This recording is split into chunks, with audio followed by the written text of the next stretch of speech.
been out here, boo? 2 years now. Yeah. Yeah, I came in 2020 for my senior year. Okay. And graduated from Tuacahn, so. Nice. Yeah, just been here ever since. I didn't want to go back, so. Were you there during the split? During the what? Didn't they split off? Oh, yeah. Yeah, no, I was the last graduating class. No kidding. Yeah. It was kind of funny because I was there when all the things were, like, happening. I was like, yo. It was crazy, like, the whole situations went down. But, yeah. Yeah. Do something weird with this principal. Yeah, I heard it. The principal, like, pretty crazy. offended one of the members on the board of education that was, like, controlling the school and all that. And then it all just went downhill from there. I was like, oh my gosh. That's wild. They just got mad at him and they didn't like him. And then it just got worse and worse from there. Yeah. So this is your microphone right there. Okay. You can go ahead and take that. Yeah, let me know. I don't want to talk too much if we're going to. Oh, all good. Mic, you know? I'm going to take a pic of y'all setup. Do you mind? Yeah, man. Some vibes, man. So you live out here? So you live here, right? In Lake George, or you Yeah. just be traveling everywhere?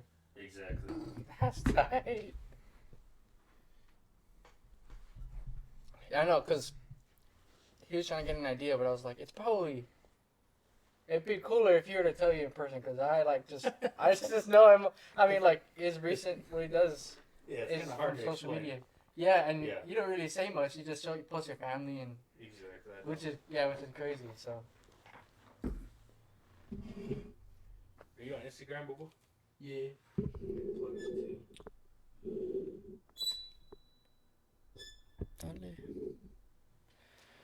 Where'd you just come back from? Was that up north? Yeah. I was up in Salt Lake, man. Had a work conference. Is Vivint, right? That's the company? Yeah, Vivint. So Vivint, is that the dude who just donated a bunch of money to Intermountain? Probably. Yeah, I think it was, because Vivint's the biggest, like, security company, right? Security Yeah, so. system company. Yeah. All right, let's get into it. Oh, snap. Well, I got to post it too. What's your handle, boo boo, on that Instagram? King with 2 G's. And then Ehu. Yeah. Yeah. Oh boy.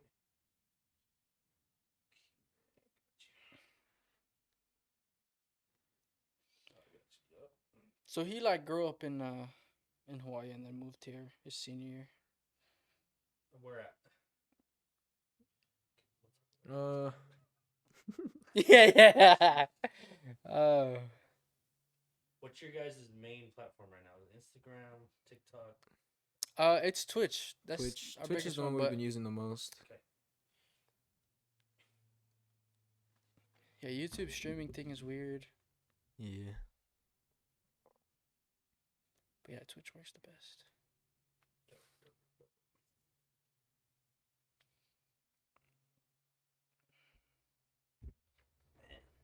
Like y'all set up, man. Did you guys? Finally got it going, bro. It was like so problematic before. Was it? This wasn't working. The cameras were all like messed up. The microphones would cut out randomly, but Yeah, this is dope. yeah. You can just got kick back a little bit. Yeah, For real. Sheesh. all right, are we ready to start? Let's do it. All right. And let's get it. Welcome to another episode of RAHJAHDAT. We got a new guest tonight. Xoren Alisa. Go ahead and introduce yourself. Yo. Is it working? Mic checks? Right on. Yep, everything's working. Yeah. Xoren Alisa, St. George local. Just came back to vibe with the boys. Hell yeah. Finally made it happen after a few weeks of planning with Irie and Boo Boo. So here we are. Hell yeah. Yeah, man, I'm excited. Cool, man. Let's see. Zo, man. Who are you, man? Like, I know you because we like kind of grew up together over here. But you just met Boo Boo tonight. give us a quick intro, man. Like, how old are you?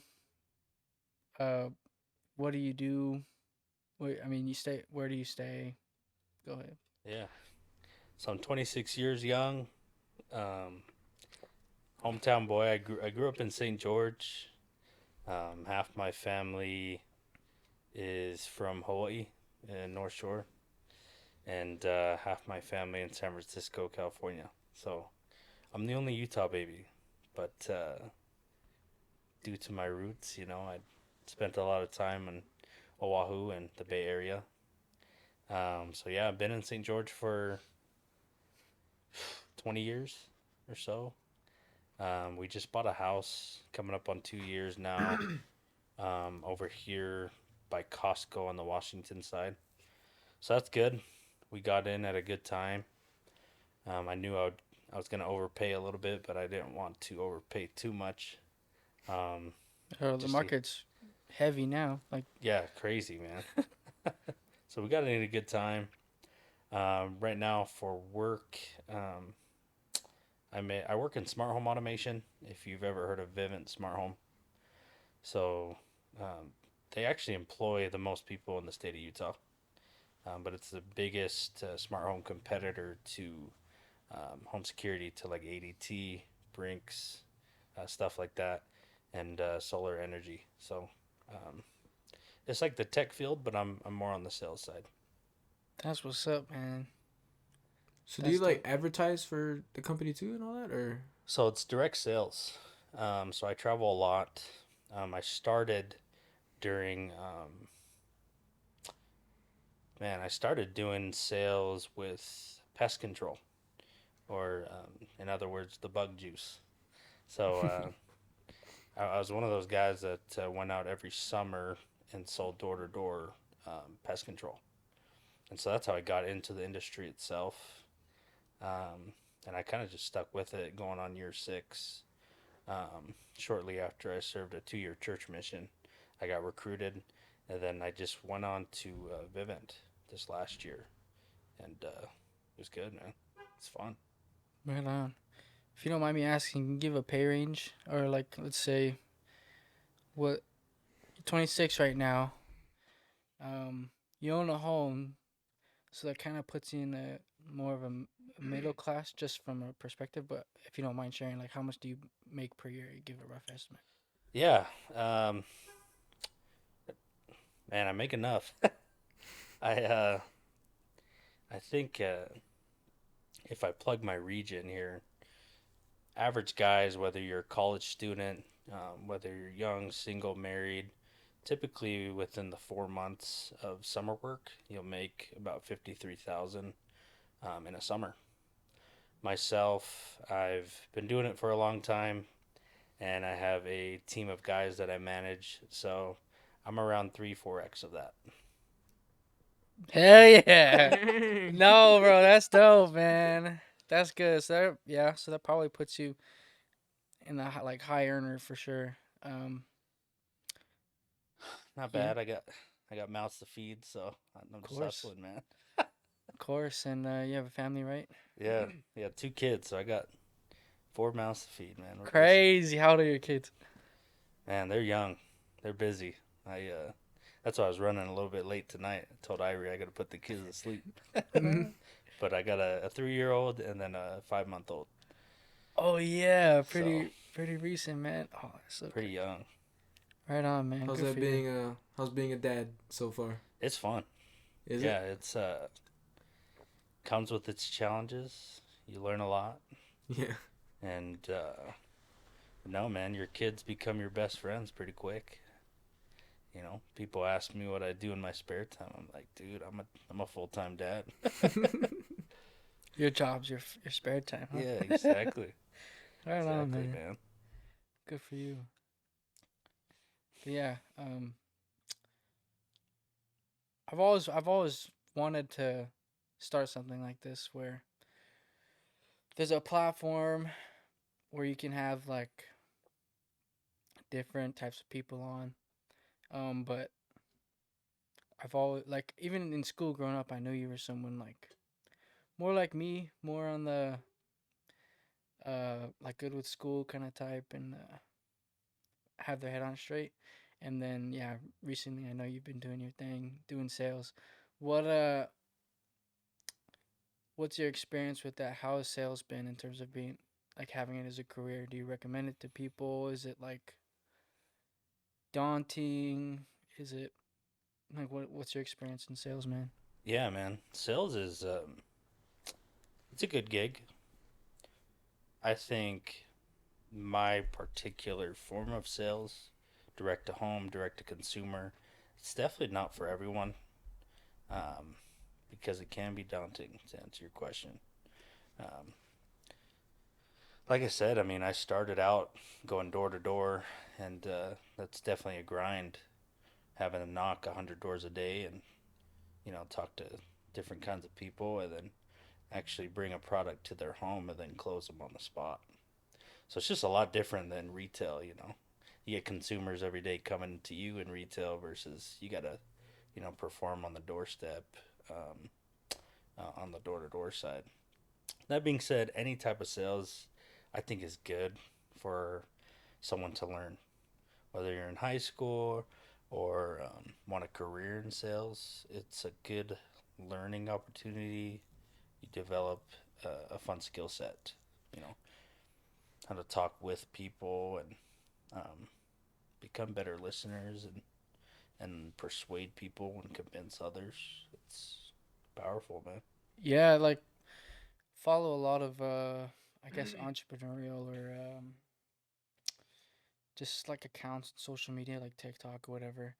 They all say like sales, if you were to start from nothing, you want to get a sales job because it depending what kind of commission you get or what you're selling, there's no cap to what you can earn in a way versus like working at um like a 7-Eleven or a gas station, Like Hmm. you kind of put whatever effort you put in, you're gonna get out for the most part. But yeah, that's why I always thought like that would be cool to interview you because to talk on that part, like how, especially being poly, man, Yeah, you don't see many people who are outside of the norm of like factory work. I mean, not factory, warehouse work or like sure. 9 to 5 kind of jobs, right? Yeah, man. In fact, I talk about it all the time with cousins of mine, even, and there's nothing wrong with it. But there is, some stereotypes. Whether it's a lot of Polynesians working in the airlines, um, moving companies, or um, shoot. So it's cool to kind of branch out of that and surround yourself with people who are just thinking bigger. I think that's been the biggest blessing of working in sales and a few different companies. You are who you surround yourself with, right?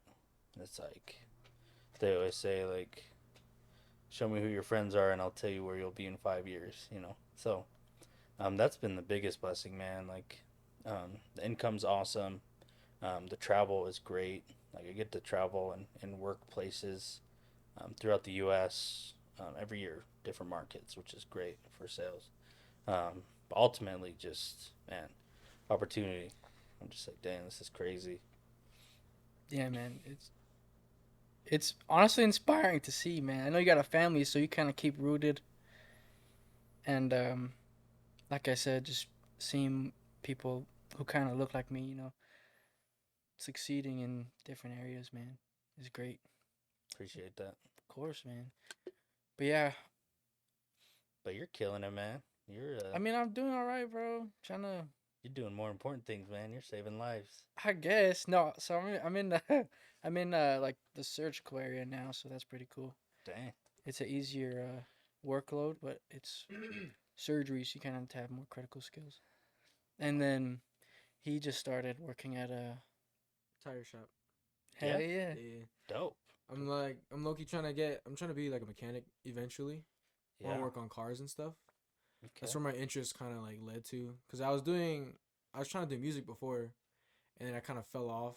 Cause it just got like too much. I was like, man, I'm not trying to like fight people for the top spot. I'm not that into music. Like I like music, but I'm not trying to like be the best of the best. I just like it. I just enjoy music. Yeah. So I figured that out, and then I was doing college for 1 semester. Oh no, 2 semesters. I did the first half was fine, but then the second half, I didn't want to do it anymore. And then after that, I just kind of fell off, and then just was doing nothing for a year, just kind of working. What part or what tire shop you at? Discount tire. Nice. Yeah. They're vibes. Yeah. So I'm far, I'm loyal, bro. Yes. Customer service there is lit. Yeah, that's what we try. It's funny because all my coworkers are really cool, Yeah. and like sometimes we get like bad reviews and people get like they like get mad at us for something, but it's like something that was their fault. The one over there by Sonic. Yeah. So you know my boy Mitch. Yeah. Yeah. I know that guy. So Discount Tire did my wheels. I think they did all my tires. They're my Yeah. go-to, bro. Yeah, we do everything Yeah. when it comes to wheels and stuff. Like, yeah. Yeah, they're sick. They're man, no complaints. I'm loyal to those guys. Heck yeah, that's what I'm talking about. I go there for the free air check too, bro. Like, Yeah. Without a That's doubt. completely free. Some people were like, "Do I have to pay for this?" Or they like start telling me like, "Oh, I got my tire from you guys." Like, it's alright. We do it for free for anybody. So it's like it's all Yeah. cool. But yeah, that's like I figured that was a good place to start to get into cars. My cousin used to work there, and then Okay. I was asking him where I should start because he's already like he went to Utah Tech. He did their diesel mechanic program, Okay. so he already knows a lot about cars and stuff. So I was asking him like where could I start? He started at Walmart because Walmart does everything. They do Yeah, like, they do. like all kind of maintenance for all kinds Yeah. of cars. So I was like, where do I start? He's like, you can start there. Or you can like start at a tire shop. Yeah. And then tire shop, they're starting us at 15. Cool. While I trained, so I was like, oh, cool, okay. And I was working at FedEx before that, and I was like, Okay. that sounds way better because I was getting paid $13.50 at Yeah. FedEx. And I was like, dude, $15 easy. I'm taking it. Automatic. And just this past like week or two, we had another pay raise. Yeah. We're getting paid 17 now, so Hell yeah. we're making moves. Yes, sir. Yeah. I think I'm surprised most places don't start everyone at 15. I know, right? Kind of seems like everyone's kind of raised the bar, but you know, Yeah. no jabs at FedEx, but that's messed up. Yeah. You know, They as soon as I left, they They went brought up, him huh? up. Yeah, as soon as I left, like right before I left, my boss over there was asking me like, "So we're gonna be up at 15. You want to stay?" I was like, "Nope, I'm good. I have other reasons to leave." But yeah. man, it'd be like that. So yeah, that's like where my path is headed. Mechanics. That's dope. Yeah. That's dope, man. Yeah, I'm local here. Been here a minute, man. Make sure after this we exchange contact info because you Yeah, need to yeah. build connections and network. I can point you to some people. Or Oh yes, my good please. friend, he family actually, he owns a mechanic shop here in town. Oh really? So and he's always hiring. Oh And, heck yeah. So when you know whether it's getting through tires and making another step, that might be a good spot. Yes, I need that. I'm trying to make connections at work, like with my coworkers, because a lot of Yeah. them, like almost all of them, have like project cars. They're all somewhat knowledgeable. Half of them are like planning to go to Utah Tech and do their automotive program. So I was like, oh, Yeah. okay. So I was gonna try and make friends with them and be like, yo, you guys want to like let me know if you guys go to like a shop or something. Yeah. Because eventually I want to be able to work in like an auto shop. Yeah. I don't know how long though. I keep hearing like people that already work at like at auto shops, they like hate it because Yeah. all they do is work on cars and they go home and they don't want to work on their own cars. That's they just fair. get tired of it. A lot of trades like that. Yeah. I know guys who are subcontractors who are that way. In fact, I have a buddy. He's funny. He was in moving companies for years, and so he would move and install furniture all the time. So when it came to his own crib, he like did not want to touch it. Yeah. He didn't want to build a cabinet. Nothing. It's hilarious. But That's what I'm like afraid of. Like I don't know if I'm gonna like get into mechanics and then as soon as I get the job I'm like, man, this sucks, and then just want to like quit it and do something else. But I won't know until I try. So I'm gonna just Yeah, I'm you'll gonna be stay alright. on the path and keep going. that's dope, Yeah. man. You came out here from Hawaii. Yeah. Whereabouts were you in Hawaii? I moved around. I was mostly on town for like Yeah? Yeah. So we grew up in Kahuku Yeah. and like yeah, but eventually we like ended up I ended up being in town with my sister and my mom for Okay. like most of my life. So we've been in like Kamuki Mhm. and like McCully, that area. Cool. And then eventually we moved up to Hawaii Kai. Yeah. Then I stayed there before I came up here. So Right on. yeah. Well, hopefully your graduation experience was a lot better than Oh, it was nuts in because Hawaii. yeah, because Hawaii was completely shut down because of I COVID, know. and we were all open.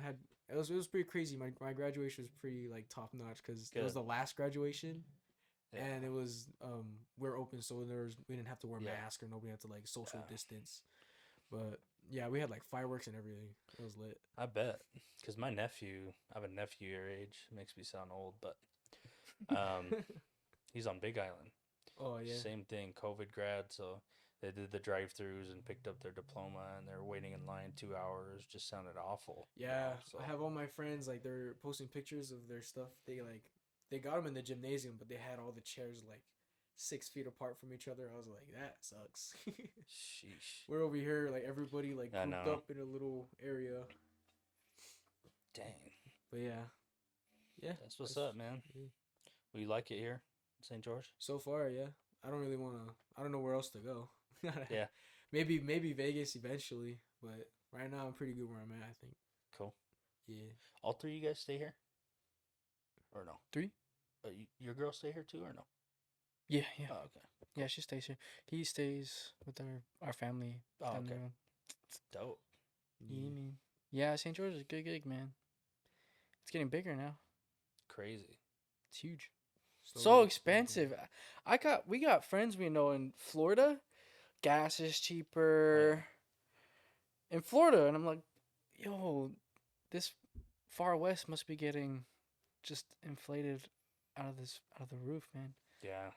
Closer you are to California, really. Yeah. Pacific, down south, like you're saying, Florida, still dirt cheap. Crazy, yeah. Yeah, Wild. man. I don't know. It's all relative, because it's kind of a trade-off, right? Like, people in Florida are crazy. Yeah. Like, it might be a vibe, maybe the nightlife, but aside from that, bro, it's wild living out there. Bro, yeah, you can leave your car unlocked here. I mean, Right? I don't, just so. No, but yeah, it's safer in St. George for the Yeah. most part compared to other Oh, yeah. places. You got to deal with, like, natural disaster and hurricanes out there. Bro, it It's never not bad. snows here. Yeah. So it's nice, man. Where did that cat come from?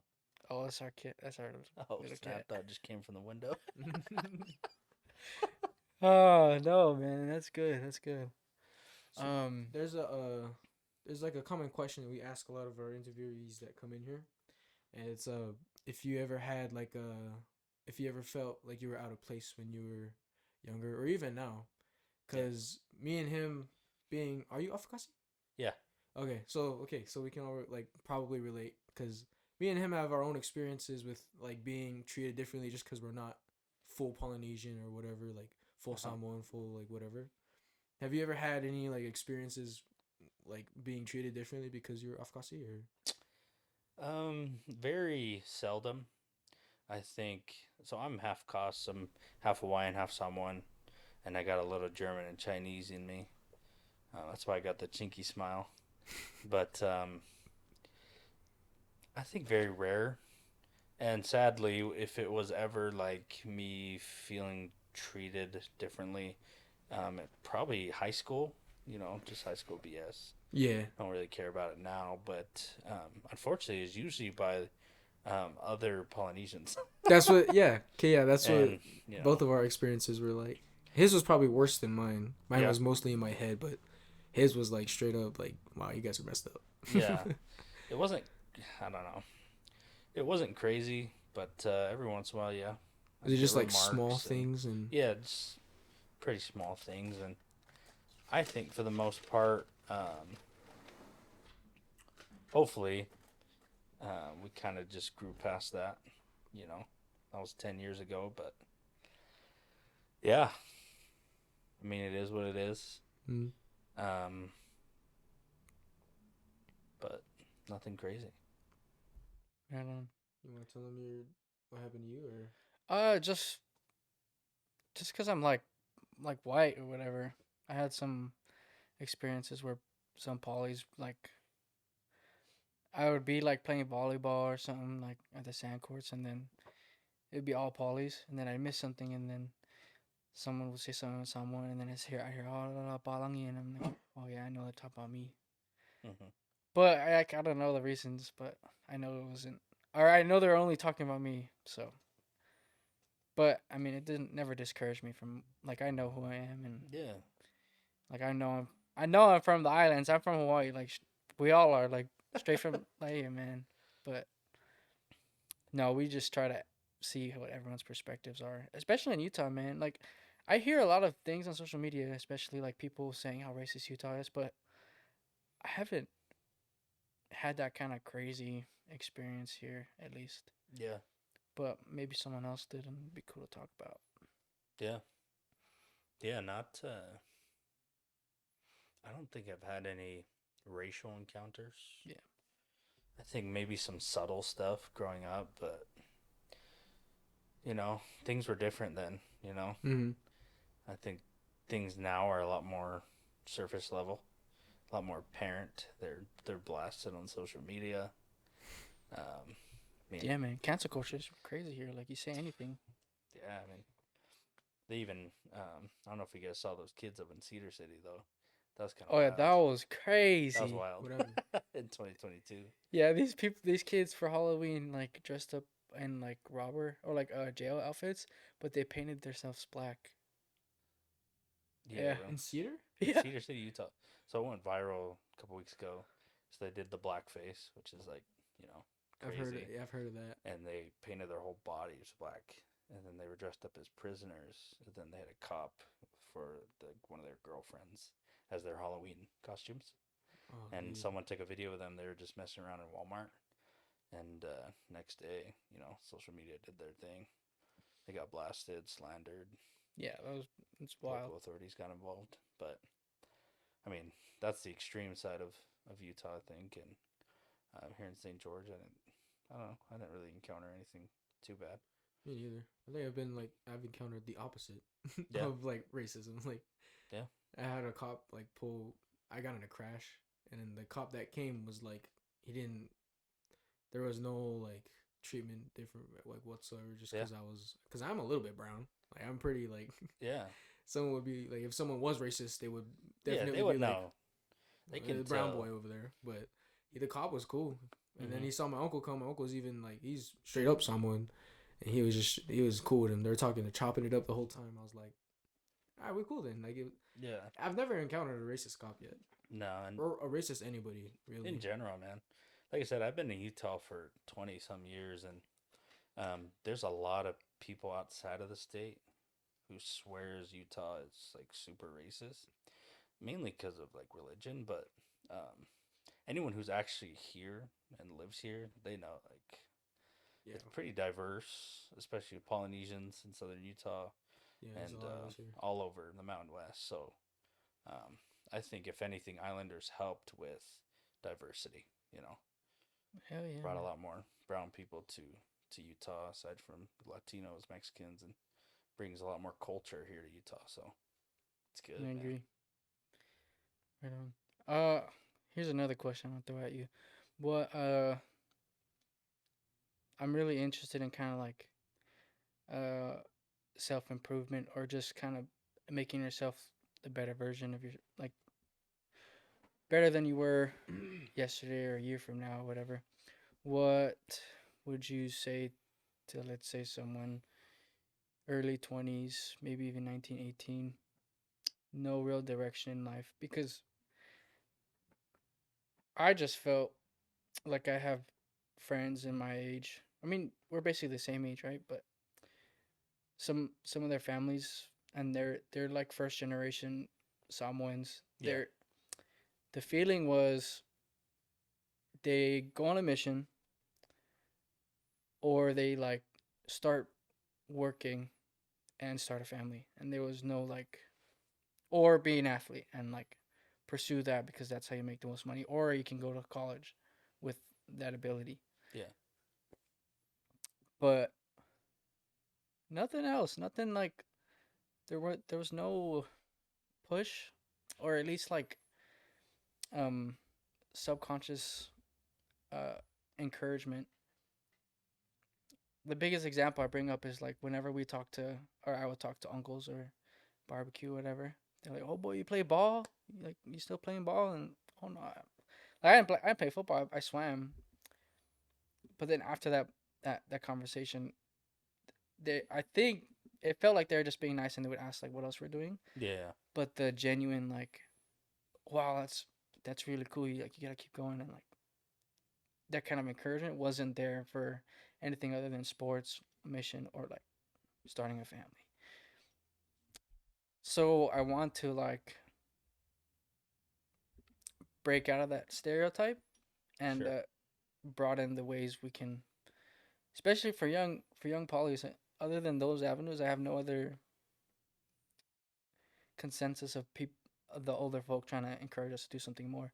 So what would you say to someone who's 18, 20, 21, Yeah. just kind of living at home and don't know what to do? What would you tell them to do?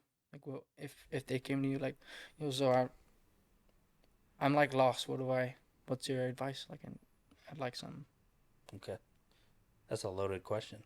Yeah, it's a long one, but you can take your Um, time, think about it. It's yeah. Are you 25? Are you 24. 24? Boo, 21? 19. Dude, I was way off. That's a great question. I think what I would tell any 18-year-old to 21-year-old to honestly any young single adult age. First of all, I'm hiring. Hey. I'll go ahead and plug that. I'm always looking for young hustlers, man. To answer your question, especially guys who are looking for direction, they're driven, real goal oriented individuals who just want to do something else and make money. And so I guess that's what I would advise is find opportunities, go out and meet people, like out of your norm, out of your circle, because you honestly do create your own reality. And so if I was to sit down with my 18-year-old self or my 21-year-old self, that's what I would tell Zowski. Like, hey, like you need to go meet people and build connections, build relationships of trust, and that's how you're gonna grow. That's how you're gonna develop. Because you need mentors, and no matter what you do in life, I mean, you need a good team to back you. On top of your family, on top of your spouse or your girlfriend, um, and you kind of bounce off each other. And so it's hard to say like, hey, 18 or 21-year-old, like, what do you want to do? And like, write down a goal. You don't know what you want to do yet. Yeah. But that's why you got to go out and search, right? Mm. And so I think that's what kind of counters, the cliche answer of like, yeah, like, what's your 5-year plan? Or what's your goal? Like, oh, I want to make a lot of money or whatever it is. I think the step to that is to go out and find connections. And the nice thing is, it's right in front of us now, right? We have smartphones. Um, I would tell 21-year-old probably take LinkedIn more seriously. That's more of like a business savvy entrepreneurial app versus social media to help build connections there. But just get started early, get started fast, and kind of go from there. Right on. So I would say networking is something, yeah, like po- specifically Polynesian. It's hard, like if you're like to go out of your kawa circles or to go out of your family circles and like to search the world or search just different, like search for different things. But obviously you've done it, so and that's a great way. And I guess I've kind of done it, but I have my own path, like I know where I want to be like 2 3 years from now, and I've always been that person like I need a plan no matter if I'm old or whatever. I kind of need to and then I just execute on that plan. Try to make my best moves. Like, That's dope. but yeah, no, I appreciate you for that answer. As far as the entrepreneur side, like, I guess I had an advantage growing up because of my parents. They were entrepreneurs themselves, and so they kind of gave me an idea of, you can be your own boss. You don't have to work a 9 to 5. You can start your own business as a young islander or what have you. So, fun fact, in the 90s, we were living in Cedar City, Utah. This is before we moved to St. George, so 92 to 2000. So, my parents were the first tanning salon to open in southern Utah. What? Dang. Us brown people, there wasn't a whole lot of Yeah, brown people yet. we know how to get brown. So. Exactly. In the 90s, we have that natural complexion. And that was kind of a trend in the 90s, too. Mm-hmm. A lot of people wanted to get in tanning beds before, spray tan became a thing and all this other stuff. So they opened the first tanning salon in Cedar City, Utah. It was called Hawaiian Haze in the 90s. And then they opened a second location in St. George. And it went on for about 6 to 8 years before they sold off the business, made their money. And eventually my dad moved into the car business, kind of up your alley, boo-boo. And opened a car dealership. And that was cool. And so that's kind of my background as far as sales and entrepreneurship goes. Like, my parents definitely didn't work like any traditional jobs. Like, they kind of paved the road for me to be like, okay, well, we were business owners for, 2 big businesses for 30, 40 years. And don't get me wrong, it wasn't overnight. I know my dad was hustling, working a bunch of jobs before they got to that point. But that kind of inspired me looking back now that I'm in my adult years. Like, it's definitely possible. Mm-hmm. My, shout out to my pops. Like, he's made thousands of connections over the years. He's in his 50s now, and I can still use those connections being his son. So that helps, and then now working in the field that I do, I've gained a lot of knowledge and experience to kind of piggyback off of that. So it's been a blessing, man. Heck yeah, man. That's crazy. Like think like some people just wouldn't, because I wasn't raised that way. Like, you can do your own, like, it was never in my head to start a business, to do something myself and like do something like that. My mom and they're just like, what do you want to do? And I was like, oh, I don't know. And they just be like, I'll support whatever you want. I'm like, I don't know what I want to do. And then I just kind of like cruise it through high school, just like not having an idea. I clung to music because that's what my mom was like, you're so good at it, you should do it. I was like, oh, Right. okay. But I never thought of like starting a business or like that kind of income. I always thought of like you had to get a job, a 9 to 5.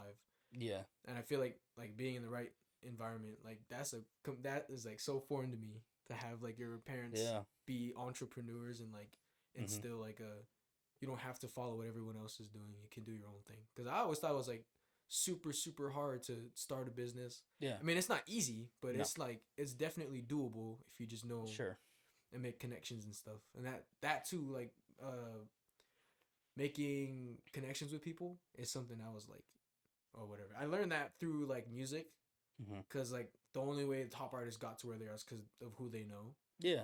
And you like just make connections everywhere, and then you slowly make your way like up the ladder of like people that you know. Yeah.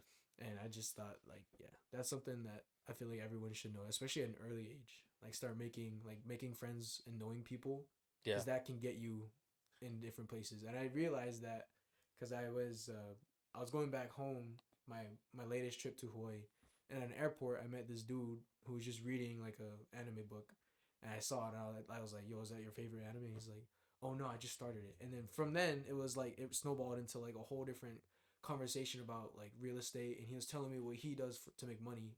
Dope. And he put me on some like different ways of making money. He's like, real estate is a good one. He does like live streaming, not like this, like it's weird. It's like social media live streaming. Like you live stream and people just send money for no reason. Oh yeah. And he's like, people go live, TikTok and Instagram. Dude, that's crazy. That blew my mind. I was like, what? He's like, yeah, I made like 10K in like 3 months. I was like, what? Yeah, some people get tips. Just talking to people. Just from like tip money, and it's And that's why it's so important, I think, with stuff like this podcast and social media to really market yourself. Yeah. Because you can build a platform. It's like right in front of us, and get a bunch of followers, and then monetize that, at some point, but still be passionate, whether you bring in some cool guests and you get more viewers, you can start doing ads and make money, um, and just keep expanding that. I think it's sick, man. Like I golf. You guys ever see that full Oswelu on 90 Day Fiance? So he lives here. I Yeah. don't know so I golf with him like It's sick. right? What the heck? And that's one of his things since he has a following. Obviously, a lot of polys, but he has a big following on social media. He'll go on TikTok like once a month. They send him tips all the time, just doing like live stuff. He's like, "Yeah, I made like $600 last night, just going live," and I'm like, "That's dope, man." That's a whole paycheck. Yeah. Yeah, man, you can do a lot nowadays. I mean, hopefully, we get there, but I just like talking, man, getting to experience different people and like what their opinions are, especially in our community, to actually talk and to have a place where, man, like, we'll definitely have like I'm gonna have my kings on here one day and just talk about relationships and Hey, that kind of thing. you guys been together for a minute, right? Yeah, 2.5 years. Dope. Yeah, wow. What about you and your spouse? Man, been married almost 5 years. Um, Still married. She still puts up with me. Head on, man. What? Okay, so the segue. What? I guess a lot of people have like I guess not like dating troubles or whatever, Sure. and the experience is different for a man versus like women. I don't even know what to ask. Uh, Wait, we'll start with like how did you ever have like problems growing up like getting girls, or were you like was there ever like a struggle for you? Because we've had people like dudes on here who were like, I got girls all the time. I got Yeah. to pick girls from wherever. Like, I didn't care. Like, it wasn't a problem for them. But like, I feel like for Yeah. most guys, it's like, how do I even talk to a girl? Or Yeah. how do I just like, do I just approach them or like what to say and all especially nowadays, 'cause Yeah. even like a few years ago, you could talk to people and it wouldn't be weird, but now everything's on Tinder. Like everything's That's true. online dating and stuff. So Digital age, man. I'll start by saying, I mean, I guess back in high school, if you want to go there, I mean, hanging around Irie, the girls just flocked. solid. that. Don't say that. It made it easy. He's for lying, me. babe. He's lying. But no, I don't know. As far as growing up, I didn't really take dating or anything seriously until my adult years. But when the time did come, it was definitely social media to where I would, where I met my now wife, and I think now that's probably just always the norm. So I mean, we talk about it all the time, sliding in the DMs since it's been 10 years now, so it's just culture, right? Yeah. Always in the DMs or swiping up or swiping right, but I don't know. It's a good and bad thing. I mean, I think it definitely saves time versus maybe meeting up and there may be no connection with another individual. You just get it out of the way, swipe or talk real quick. She's like, I'm not feeling it or whatever. And the bad side is you do miss a lot of interaction, though. It's like, people rather text or look at their phones, or human connection is just definitely missing in this day and age. Yeah, it's So. wild, man. I think for young men, as long as you're on your purpose, like I don't think you should be focused on like getting a girl. I think it'll just come if you have like if you're kind of doing what you're supposed to be doing, either whether that's work or. And that's why I asked if like what would you advise people to do? Like I think it's really important to have some kind of direction in your life. That way you can focus on it. And I think I want to say most, if not all women are attracted to someone who has like their at least they're ahead on a path instead of just kind of staying at home or Yeah. doing their own thing. Hardworking individuals. I agree. Yeah. That's my advice for guys. I don't know. Just don't focus on the women. Though, if you kind of do your own thing and show people you're not too like clingy or whatever, someone will notice that and want to be with you. But That's true. I think even my case and my wife actually kind of like introduced the meaning. But do you guys know what serendipity means? is that like abundance kind of? Yeah, but I've heard that term before. I just don't know what it means. it's almost like sprung upon you though. So it's Okay. like you don't know how to word this. It's like you're not looking for anything in particular. Because of that good thing happens for you. Yeah, it's cool. Okay, yeah. I get You know, the the meaning. abundance comes like, and to your point, you know, it's like if you just focus on, you know, thriving and whatever your goals are at this stage of life, then you may find an individual who's right for you. Right.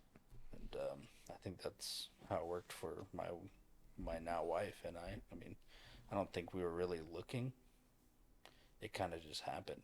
Mm-hmm. So that's why it felt right. You know, not to get too deep. I was just like, she kind of landed on my lap and vice versa. And, you know, cool. We just went with it. Yeah, man.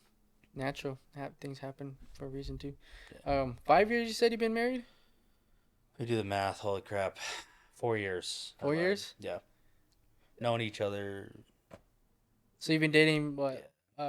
Like 5+ years, maybe 6. Yeah. 5, Known 6. each other for 7 years, but married 4. Yeah. Yeah. Let's see. Did you guys? Sorry. Go ahead. No, I was gonna say like, I know people who are already divorced, younger than me, and have a new spouse. So like, Oh, snap. yeah, it's great. No, like, longevity is just not a thing for a lot of people nowadays, especially in, I would say, Utah. That's kind of a thing. They Yeah. get married too early and then they separate and then get married again and then have baby mamas or whatever. Yeah. Well, but yeah, I was gonna ask another question. What were you gonna say? Say something? Did you guys meet here? You and your girl? Yeah. Oh. I was supposed to go back to Hawaii, but then like 6 months before I graduated college. Yeah. Nursing program, right? Yeah. Dope. We started dating and then I took her with me. Yeah. Really? To yeah. Hawaii? Oh, Yeah, I snap. took her, and we lived there for a little bit, but then we came back because our uncle was really sick, and then he ended up passing. But we came back to take care of like my family and stuff, and Yeah. she was here because her family's back. So, Yeah. but yeah, she loved it out there. I think she's gonna beg. Like she's been wanting to go back, but we're gonna end up probably back there when I'm. So my plan is to travel nurse. Cool. So you kind of have to be mobile or Yeah. kind of have no strings attached in terms of Yeah. living in an area or a job. So That's like the best paying nurse too, isn't it? yeah, They that's the they main make that reason. bread. Make Yeah. bank. Yeah. You Especially could real, essentially like remote areas, bro.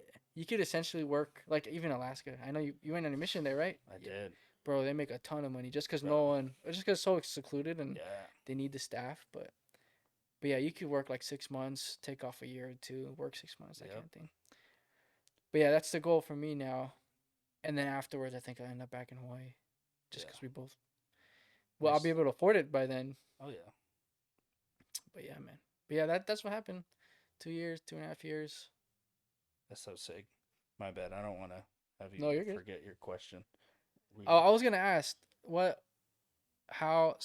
like I said, longevity is not something that is I guess it's I don't know too many people, but the people I know, some of them are like separate or like have different Okay. kind of life paths. But what give some game on how to like be in a long-term relationship. Yeah. What I know a lot of people want to do that, you know. No one wants to be hopping or dating forever. Yeah. So what do you do to, especially with traveling? Sure. That sounds. I mean, you don't take your family with you, do you? I don't. So like, what do you do? You don't have to be specific, but what do you do to help keep your relationship Yeah. intact? I mean, no one's perfect, but just being together long term is a good thing. Yeah. You you bring up a great point, especially in the state of Utah, like you said, and then with the culture out here as well. I'll start by saying I'm definitely the least qualified to speak on relationships. Um, Who is though? I don't think anyone is. fair, but it's just like I don't know. You wear a lot of hats in your adult years, whether it's your job hat, podcast hat, dad hat, coach hat. Husband's definitely one I'm working on. But again, we make it work, right? And I love it. Like I love my wife. She's definitely my better half. Like that's such an understatement. And so, what I would say for man, again, it's hard for me to give advice, but just it's a lot of work. It really is. There's a lot of give to a new relationship. You learn how to give, and you're literally giving a part of yourself, physically and emotionally. And so, the more you give, I think you're better off in your relationship. Whether it's habits that you're giving up, whether it's the way you were raised, not in a negative way, like just to be more giving towards your other half, I think is what makes a relationship go. Giving the spiritual side of yourself too. It's like it's really important just to give. Straight up, that's some great advice. I think giving in general for Yeah. all your relationships to make them stronger, you kind of have to put some kind of face value before you can expect something back. And that's Seriously. when you're saying serendipity. I I think it just increases when you offer whatever it is to your mom, your spouse. But that's some great advice to always just give before expecting something.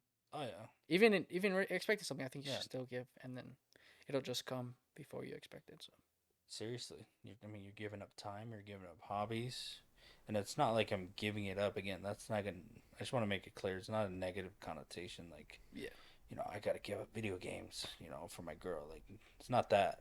And that's why it's hard to put it into words until you're in a relationship exactly to what I mean. But for the listeners, the audience out there, like, in your relationship, you are doing a lot of giving. And to Irie's point, it's just a good trait to have.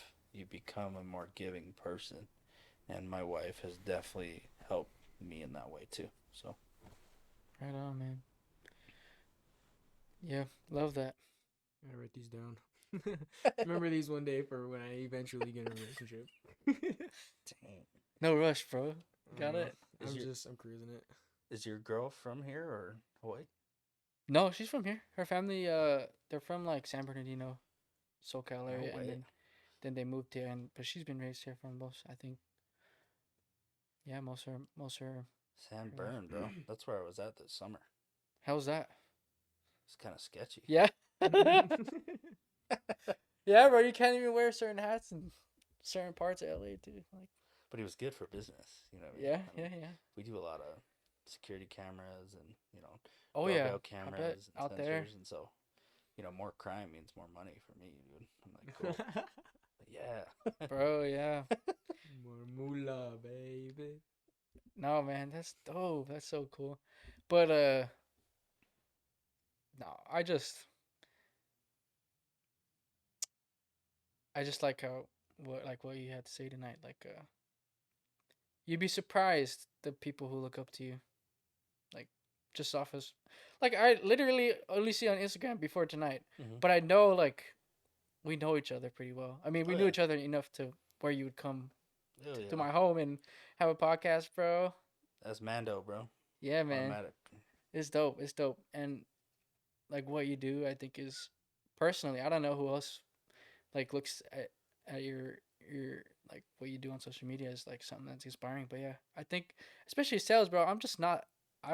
I've never had a sales job, but I understand like you have to market yourself, but like especially with this, we haven't done too many TikToks. Like we just like are a little lazy with it. Like Yeah.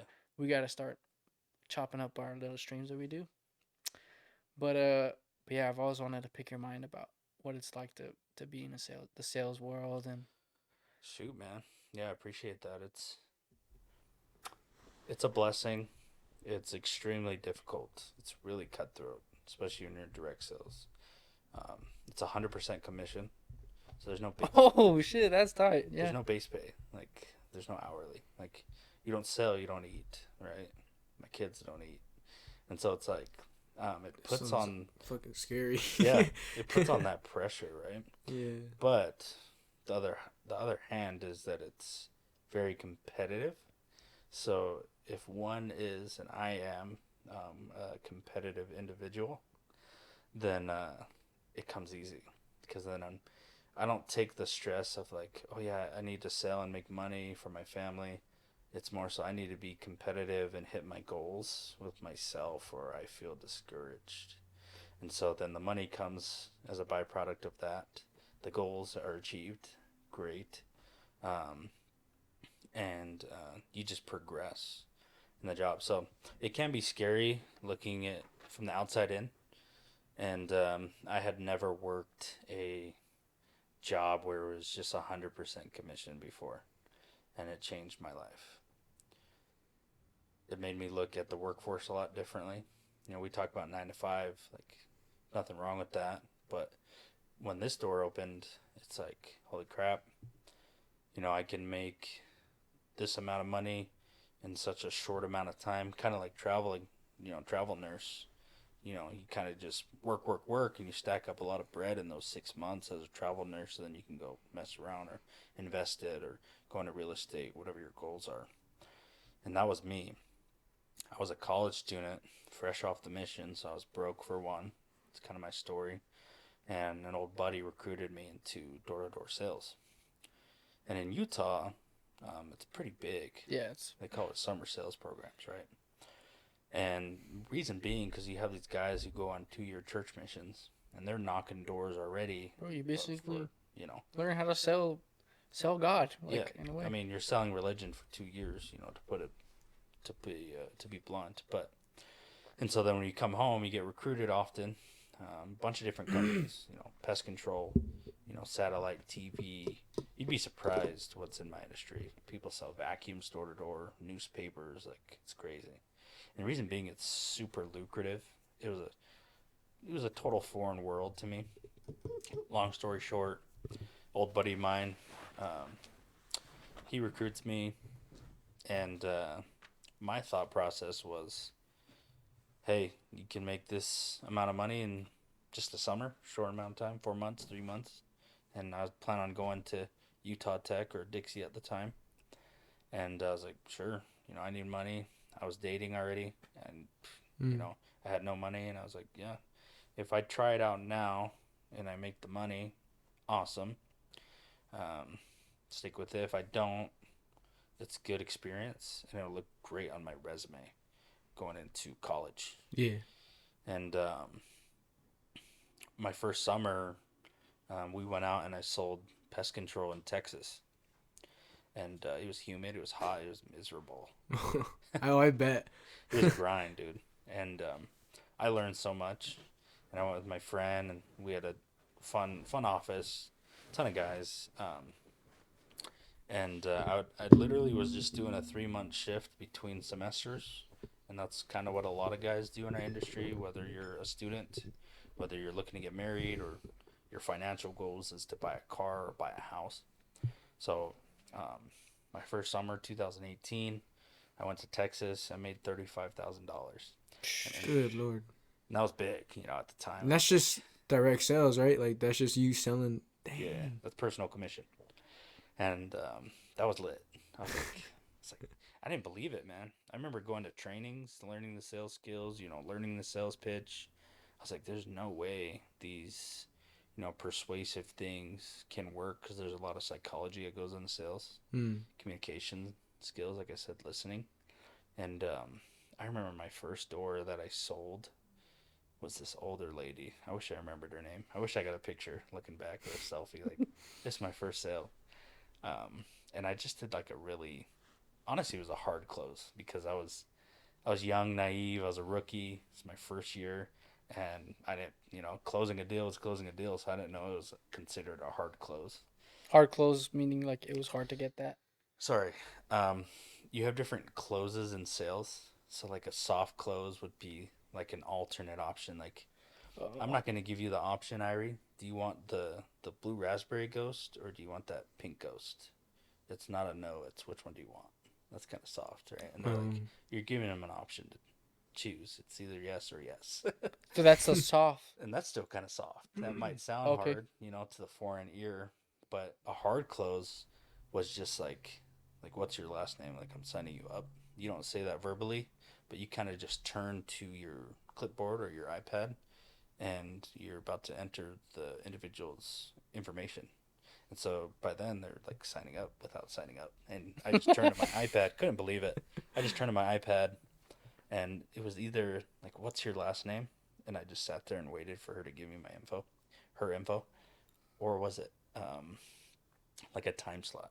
Like, hey, can my bug technician come by at like 2 or 4 o'clock? And she was just like, 4 o'clock. I couldn't believe it. I just lit up with the biggest smile. And You open with that? Like, can we like come in? That's at the end.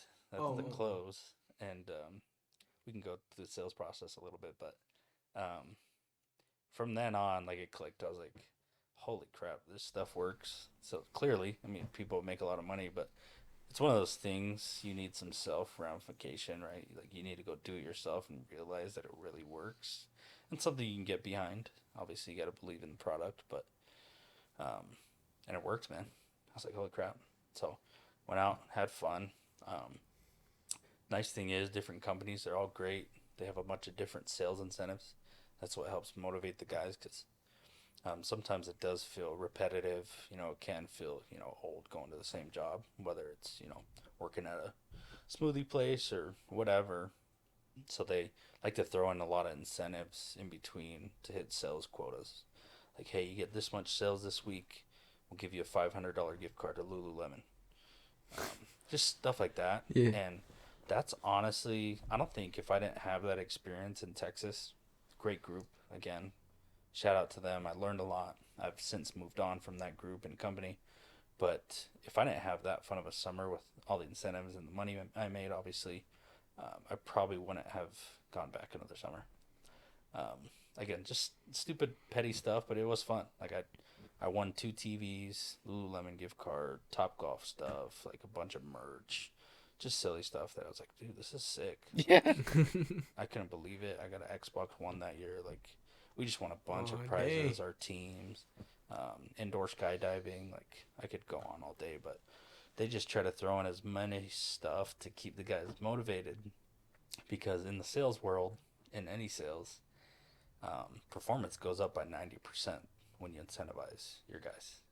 So whether you're in a slump or in the middle of the week, you just want to break up the monotony. For business owners out there, entrepreneurs, you want them to pick up the slack or just refresh the week or hit some numbers, hit some goals, incentivize those guys. Like, hey man, I'll give you guys pay for your whole family and tickets to the new Black Panther movie if you hit this goal. Something like that. And you'd be surprised how much the performance goes up, because they're not only working towards a goal, finance, but then it's something on top of that to bring it all together. Like, oh, that'd be sick. Take the whole family to, VIP tickets to Black Panther, Wakanda Forever, whatever. Go watch it, as a family. That's sick. I was gonna ask, like, if you ever got like bored, or not bored, but like you just didn't want to work because you're like, oh my gosh, I gotta go like talk to people. And you never Oh, yeah. did you ever feel like you never wanted to go? But I mean, if I got offered incentives like that, I'd be like, yep, all right, let's go talk to some people and I get some know. sales real quick. I know. I say it lightly, but yeah, man, it really does get monotonous. You're like, again, it can feel like a normal repetitive job. Like, oh man, I gotta wake up, do this job again. And on top of the fact, mine in particular, you go and knock doors. Like, that's not the funnest job in the world. Yeah. For sure. But I guess the silver lining is I do like how it's something different every day in terms of the interaction. Like, you don't even get that with a desk job with people coming to you. Mm. Man, you're working outside, which is cool. Some days are hot. That sucks. But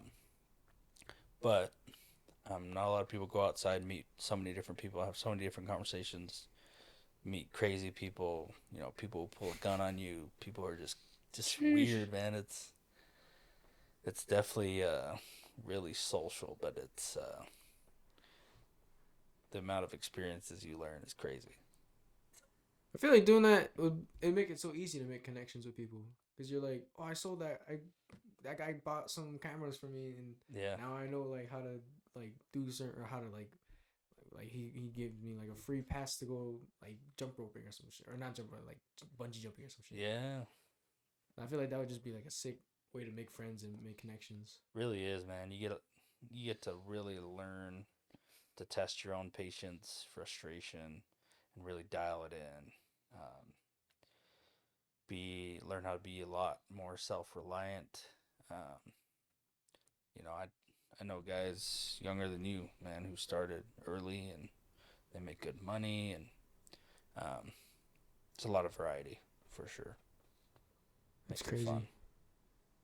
You ever get discouraged from someone who like gets mad at you or something, or like you knock on their door and then they're just like angry at you, and you like, does that ever change your mood for the whole day, or you just brush it off like there's another angry person? Yeah, you gotta laugh it off. You just gotta keep pushing. Literally, because it's such a mind game. You'd be surprised. It's in my line of work. It's nothing physical. Mm-hmm. Like I tell guys all the time who I recruit, like, hey, you've probably had harder football practices or swim practices than this physically. Like, I'm breathing hard. I'm out of shape. I'm tired. It's more so mental, because physically the labor is we're just walking door to door. When I was doing pest control, I even rode one of those segways door to door to just be more, time conscientious and more effective. That was great. I hardly walked. And then, but it really is mental. Like, you're dealing with crazy people, rejection, people telling you no every day. I feel like that would be like the biggest, for me, that would be the biggest thing, because like just being social and then them like either being straight up mad at you for just knocking you on their door, or just like having the mental fortitude to handle all that. It's just like, people, it's crazy how bent out of shape people get for knocking on their door. I figure that's so underrated. Like when you said someone will pull a gun on you, I wouldn't be surprised if someone was just like, there's some jerks, bro. Yeah, they don't treat you like a human being when you knock on their door. It's crazy, but yeah, that sounds scary. I feel like that would discourage a lot of people from doing so. It'd be like, hell no. It's cutthroat, man. I mean, you let it get to you. I laugh it off every time. I'm just like, all right. Well, that person's having a bad day, so that's a good way to think about the next one. Like, just put it on there. Like, yep, that's not me. That's them. They're mad at because. Dude, I think it's a mindset. Like, some people could take results totally different. So, no, I think that's a good thing to.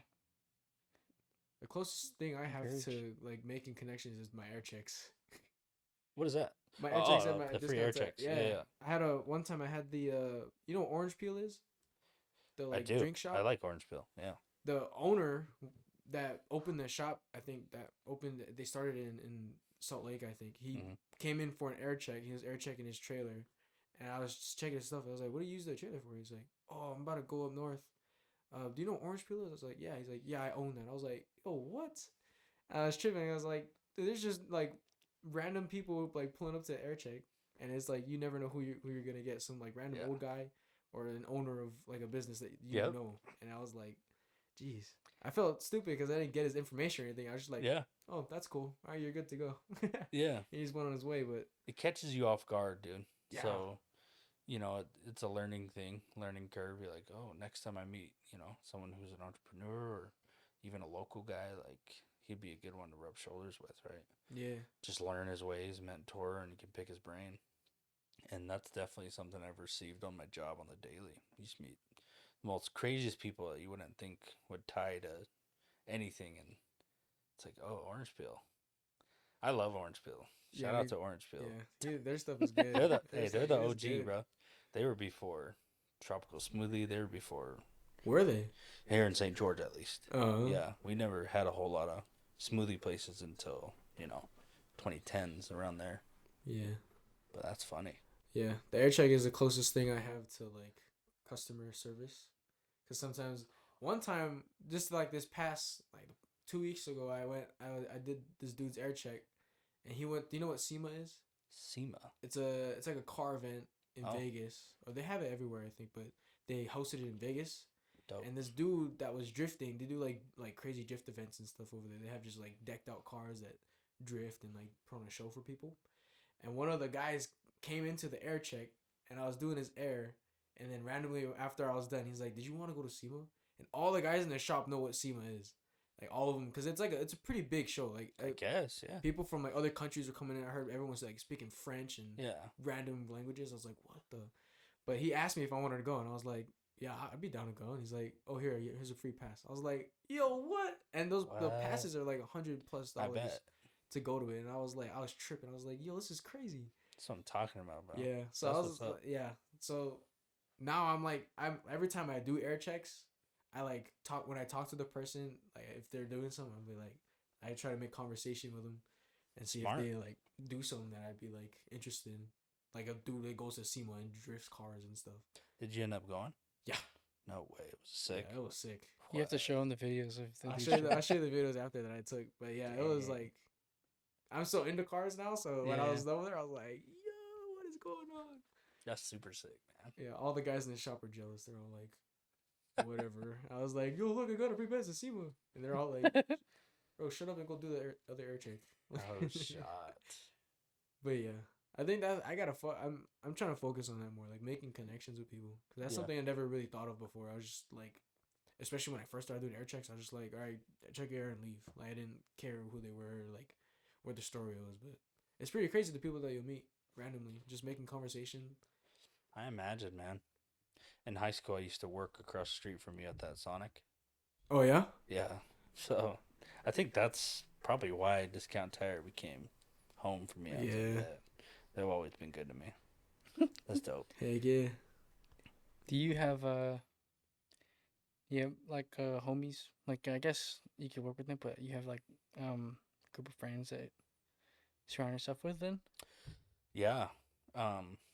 It's interesting. I think now that and Boob was almost in his 20s, like in your adult years, at least in my case, I feel like I have different sets of friends. It's like I have my business friends, my colleagues who I do business with, who I'm real close with. Like we work in the same circle. We've aligned our goals for our management group, our team, dream big. Like that's those guys. I still have buddies who I like to game with.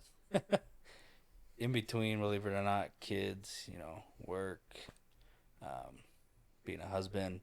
If I do get time and I game, like I have some homies I hit up. Gage, one of them.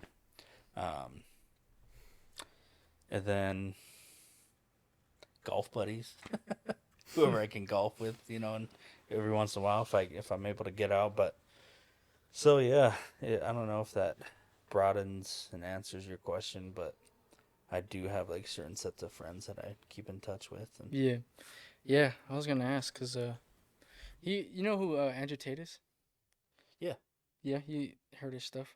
But like we're not like fanboys, but we like internalize some of his stuff. Mainly, well, especially for me, the main thing I learned from him was how important his brother was, like to him. Yeah. He gets asked that all the time. He's like, how do you like stand against everyone like not liking you or whatever? And he's like, no matter what happens, if I go broke, if I go like if I ever like become dumb and I can't do anything anymore, as he's like, I know I have my brother Tristan. Bro, ever since then I've heard that. I was like, I internalized it to myself because he's the older brother.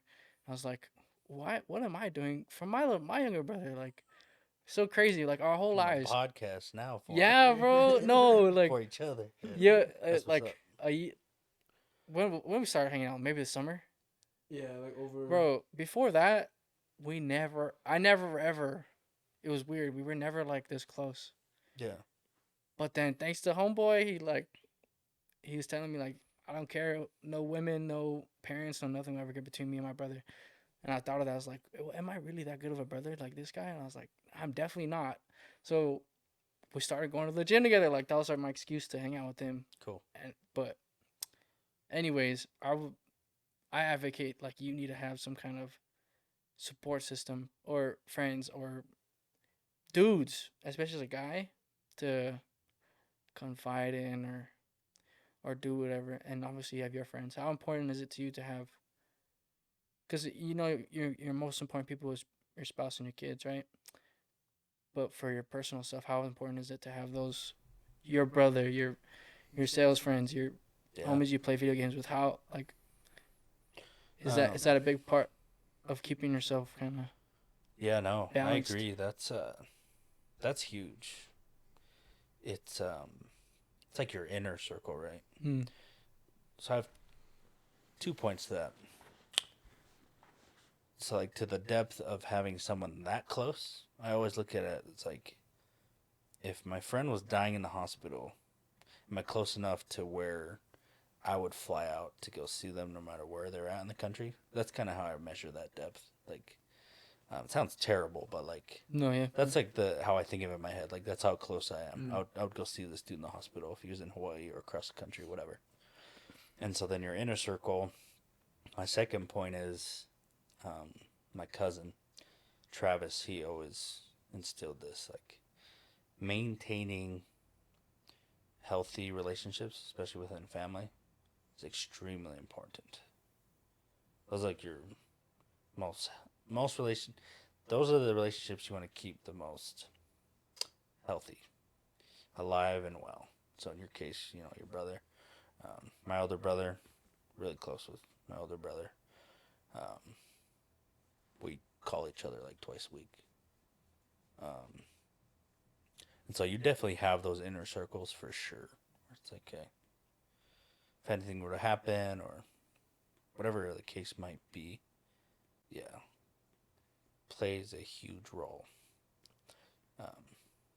Whether it's just to talk to, like you said, most times for my brother and I, we're always talking about making moves. Mm-hmm. Mm-hmm. Like, hey, we're looking at, getting another car and flipping it, or I talk to him a lot about finances. That's where his field is in. So I'm like, okay, I might sell my car, you know, take out a line of equity on my home, buy another property. Really, business stuff. But either way, like, those phone calls, they really are, and I probably don't tell them enough, but they're treasured for sure, So it's important. Hell yeah, man. Can't agree more. Like, I'm so ashamed of myself for not being an older brother, especially when he was growing up, because I like moved away. He lived in Hawaii, Yeah. so I was just never like someone. But I'm grateful for now because he holds no like hostility, even though I like get mad at myself for doing what I did. But yeah, man, I think it's important. Like, it's vital for every man to have their inner circle. Yeah. Like, I pity people who don't have any family or anything. Yeah, no one to turn to. Can you imagine? It's terrible. Bro, and then if they were to be successful, like, how hard that must have been by themselves. Yeah. Totally. Yeah. No, every day I'm grateful to have these people in my life, man. Yeah, I was gonna say props to you guys. It's good, man, making those connections now, and yeah, man, seem closer now than ever. So this is fun. Like, this alone is it's fun to just try something. Like, if no money goes anywhere, I just know I can look back. Oh, remember 2022? We used to do a podcast. That's so sick. Yeah, it's fun, man. It's a good experience. But no, that's good. I'm grateful you guys invited me because, it's good to experience stuff like this. Bro, yeah, thanks for sliding up, man. We always were like, who are we gonna try to interview next? Like, I don't know. I was trying to think of who we're gonna bring. I'm like, dang, I don't know anybody. The guys that I know are all like my age or Yeah. don't really know much. They're all just kind of doing whatever. Yeah, no, Still, it's that'd be vibes. I feel like I've been putting off. I've been trying to do a podcast myself, kind of just, Oh, word? yeah, upgrade my platform a little bit. I need to do more stuff on TikTok because those who follow me on social media, Instagram, like I do a lot of food reviews. Dude, bunch of that is Oh my gosh. yeah, stuff like that. And the silent viewers. I'm not gonna lie, it was probably like me. I was probably one of those silent viewers, but I was like, yo, I'm gonna have to go try those when I when I go up Yeah. north or something. I'm gonna go try that place. sheesh, man. No, You should it's get paid because those silent views. dude, yeah, I try to promo as much as I can, especially if it's like the local guys. Yeah. I'd be like, hey, like I'll put you on. I don't have like a ton of followers, but I'll get you 1,000 views on my channel. And in return, can you guys comp me like a family dinner or coupons, based off the results? And they're pretty good about it. Bro, Nothing crazy, but it's cool. that alone is like putting your sales skills to use, Yeah. man. Yeah, I mean, you That's got cool. to, right? Yeah. Take your trade and roll with it and take it to your, vehicle it to your next thing in life. Yeah, man. I thought, yeah, thanks for just like I said, it's fun to talk to. Hopefully, we can go get a lunch one day. Like just Yeah, let's do it, man. not so formal with the camera on us, but we can Yeah. go kick it or something. Either way, baby. We'll go to Big Shots practice, bro. Hey, I'm like so bad at golf. I've never been, bro. We should. Really? Yeah, Oh, I it's haven't yeah. gone yet. I heard it's fun. pretty it's chill. fun. I don't know if there's much different than Top Golf. I've never been to Top Golf, but Yeah, It's probably- literally the same thing. yeah, it's probably Yeah. exactly- It's literally the same thing. yeah, that'd be fun. we'll have to. Yeah, I suck at golfing. I am so bad. It's just fun though. It's It's fun, just man. fun. It's just fun to hang out. It But really like is. whenever I go, I either freaking completely miss it or I hit the ground first and then just goes like just kind of flops off the edge. Yeah, that's literally. How's Trev doing on his foot? He hurt his foot, right? And he's back in action. Crazy. Yeah, I saw him doing with his boot on. I was like, you crazy. You know him. He don't give a rat. I golfed with him today. Yeah. He, Oh yeah. yeah. Second he could get up and move, he was just gonna golf on it. Right on. But, Yeah, try to don't play get out when basketball, we but can. golfing would be. Still, it's kind of a lot to do on your leg. Oh man, right on. You have anything else to say? I don't know. I just appreciate you coming through. Yeah, bro. Yeah, we'll have man. to Spreading have. knowledge and shit. We'll have to do more. I do want to go and like dive deeper into. Like personally, I just want to learn. Like we'll like try to get like a sales pitch, see how it is. yeah. But you know, Yeah, we could do a whole, man, I could talk forever on it. bro, we'll save that for the next time Let's because do it, because, yeah, I don't want to bore you guys on too much sales stuff. no, bro. Like we can I'm does so this- open. He's so open minded too. That's and the it's- Are you? like game like. Yeah, it Because is. being a salesman is for me, I feel like it looks like it's really social. Like you have to be able to talk to people and then say certain words to get them thinking about certain things. Yeah, like, I'll end on this. Like, people think, like, oh, yeah, you need to be the most personable and be such a personality in my field. But I know guys who are, like, especially outside the job, like, the most awkward individuals I've ever met. Socially. And I'll look at a dude, kind of size him up, like, holy crap. You're like, you just look at him, like, this guy's kind of awkward just conversing with him. And at the same time, like, but he also makes, $230,000 in a summer. And it's like, That's crazy. so, like, what can you say? It's like, whatever works.